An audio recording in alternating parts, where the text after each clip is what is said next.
Nottingham Forest have sacked Nuno Espirito Santo and Ange Postecoglou is their brand new manager. What is going on? Where is the loyalty? Where is the love in football? We're going to break down what's gone wrong for Nuno at Nottingham Forest, if anything. And obviously look at Ange Postecoglou making a big prediction of what could be achieved this season, with the big Australian back in Premier League football so soon after losing his job with Tottenham Hotspur over the summer. Make sure you subscribe, leave your comments down below. Very keen to see your thoughts on this one because it's one of the most shocking managerial changes we're going to get in the Premier League this season. I can't think of anything more shocking, really. I don't think any of the big six are going to make any big changes. I don't really know anything other than Nuno being sacked at Forest, which would be more of a shock. Maybe if Ruben Amorim lost his job at Manchester United, would it be a shock though? I don't think it would be. We have to talk about Nuno Espirito Santo. I can't talk highly enough of him. From my understanding at Nottingham Forest, he must be their most important manager since Brian Clough. Now, this is a big statement, of course. He's taken them back into European football for the first time in 30 plus years. Steve Cooper is a very important manager for them because what Marinakis is trying to build with Edu, European success, trophies, winning cups and competitions, maybe even trying to get into the Champions League. That's all off the back of Steve Cooper getting Nottingham Forest back into the first division again for the close to 20 years. But you have to say that Steve Cooper lost his job. I thought at the time that was a little bit ruthless.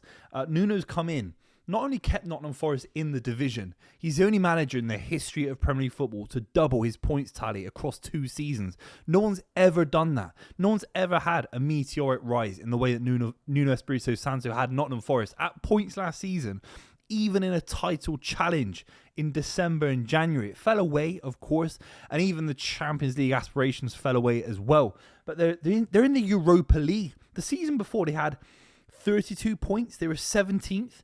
And he's left them in 7th, 17th to 7th. What are we doing here? Where is the love? Where is the loyalty? Where is the family? Where is the camaraderie? Marinakis is ruthless as it comes. And you have to say, Nuno Espirito Santo has now worked for the Wolves owners, who can be tricky. Daniel Levy and Marinakis. I mean, this guy's card is marked. I pray that he gets a nice cushy job somewhere with nice friendly owners. I'm trying to think of one. Maybe he needs to go to... Maybe Portsmouth have got nice owners in the Championship. Who knows? Nuno Espirito Santo deserves a great owner, a great project. He has done a world of good to his career, particularly after leaving Tottenham in acrimonious circumstances in his own right a couple of seasons prior. Let's be completely real. Nottingham Forest now leaving a position where they have England internationals, where they got players going to Newcastle for £45 million. The likes of Gibbs White could have gone to Tottenham for £65-70 million. They got an unbelievable back line. Nuno's parting gift to Nottingham Forest not only will be European silverware and a decent FA Cup run last season, which Forest don't usually have either, by the way, but ultimately a set of players that are absolutely fantastic. Callum Hudson-Odoi. Matt Sells was the best keeper in the league last season. Aina at right back was superb. The 2 centre backs, outrageous. Elliot Anderson plays for England now, and there's a chance that he'll start alongside Jude Bellingham and Declan Rice, who play for Champions League clubs. These aren't joke metrics. This is Nuno Espirito Santo's handy work. Chris Wood looks like the most elite complete forward at points in all of the Premier League. It's absolutely scary what Nuno Espirito Santo's done. Murillo, I think, will be playing in the Champions League very, very soon for a massive, massive club. He could even be a Real Madrid centre-back, Murillo. That's how good he is. So there's about 6 or 7 players that Nottingham Forest have now got access to. Morgan Gibbs-White has been developed into one of the best creative midfielders in all of the Premier League. That's down to Nuno Espirito Santo. A lot of these players owe their careers. Marinakis owes the fact that he's now got a club in Europe out of nowhere, down to Nuno Espirito Santo. And that's why I'd say he's one of the most important, salient managers in the history of Nottingham Forest, and certainly since Brian Clough. There obviously have been some issues with Nuno Espirito Santo. The first one would be maybe the pragmatism that Nottingham Forest display. We saw Marinakis on the pitch with Nuno at the back end of last season when Forest were dropping so many points. Couldn't even pick up even a couple of wins just to guarantee getting in that top 5. Finished 7th by the end of it, which was disastrous, really, based on how good they were, the lack of injuries that they actually had. You feel maybe the FA Cup run might have stretched their squad a little bit as well. But ultimately, maybe it's the pragmatism that saw Marinakis at least want something a bit more offensive, something that can be a little bit more entertaining for spectators, for whatever the brand of Nottingham Forest is. Maybe that's Nuno's down point. I completely disagree with that. I think Nottingham Forest are ever going to punch up and try and challenge the likes of Arsenal and Liverpool in games would be 4-2-3-1, which what Nuno Espirito Santo was doing. Defensive solidity. We don't see enough of it. A bit more direct football into Chris Wood. It certainly worked. These guys were banging 7 past Brighton, picking up big results against the likes of City, against Arsenal, Liverpool. So these aren't joke numbers. I mean, Nuno Espirito Santo's system was pragmatic. It wasn't boring. I wouldn't say it's boring at all. I thought Gibbs White was excellent, Alanga was excellent, etc. But Marinakis looks like he doesn't like the system, doesn't like the style. And that's where Ange Postecoglou comes in. Edu, of course, is a bit of a layer between the owner and Nuno Espirito Santo. You're going to have to look back in history and think, will Edu be the factor that why Nottingham Forest maybe really struggle in the league? Have Nottingham Forest put Edu, a sporting director, ahead of Nuno Espirito Santo? I think that's an absolute sin if that's the case. Who is this Edu guy? I don't even rate him at Arsenal. I didn't really rate him at Arsenal, to be honest.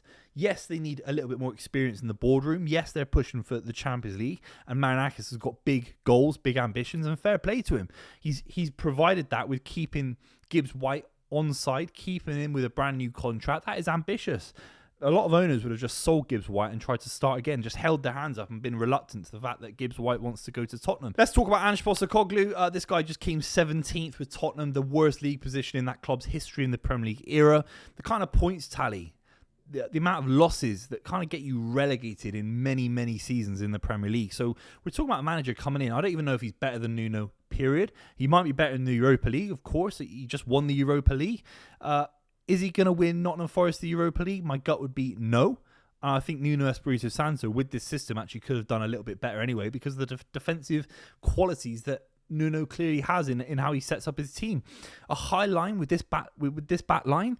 I mean, Milinkovic, Murillo, they were fantastic because they played deep and they'd just be physical in the box and they'd be simplistic. And Aina was great as well, and Williams, etc. A high line with Ange Postecoglou, he's going to have to change his system. And by the way, in 2.5 years at Tottenham, it felt like he never, ever changed his system.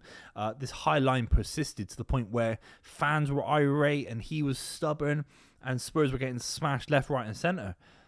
It's going to be tough. If you couldn't do it at Tottenham, and yes, they had a lot of injuries, but they had more of a robust, dynamic squad. That a large part of it were a very expensive squad. It's a very different squad to Nottingham Forest. I don't think you're going to get away with a high line at Nottingham Forest. So he's just come 17th. The second season factor will be something for Marinakis, for sure. That's what's attracted him. He won't only be thinking about the Europa League. He'll be thinking about next season being in the Europa League and the season after that. And can Ange Postecoglou win a trophy at Nottingham Forest? These guys haven't won a trophy in many, many years. We're talking decades. So can Ange Postecoglou get something out of this side and turn them into a cup side? Maybe, if that's what Marinakis wants. But ultimately, league form guides a lot of what happens. It not only in, can you qualify for Europe next season, but can you build success in the Premier League to go into the FA Cup in January, February, March and have a go there? Nottingham Forest had a run in the FA Cup because they were doing so well in the Premier League. They had a great basis. Ange Postecoglou's just come 17th. So I don't know if he's going to be able to build a system where Nottingham Forest progress in the cups either. And that's the statement that Marinakis has come out with today, talking about on-field success and wanting cup competitions to be won, some silverware. I get it. But I don't know if Ange was the right approach. Was someone like Hertzler possible from Brighton? Was someone like Iriola possible? I mean, some of these guys have to be questioned. These are far more attractive offers. Someone like Marco Silva at Fulham. These guys are far more attractive than Ange Postecoglou, in my honest opinion. I feel that Nottingham Forest have gone backwards in this appointment. Maybe Nuno didn't quite work with the ownership, and you have to say, respect to Marinakis. He's got big goals for his football club, a huge institution in English football. But was it the right approach right now, so early into the season? For me, it feels rushed. For me, it feels inaccurate bringing in Ange Postecoglou. I don't like it at all. I think it's the wrong decision. Let me know what you think in the comments down below. Very, very keen to see your thoughts. I'll see you very, very soon.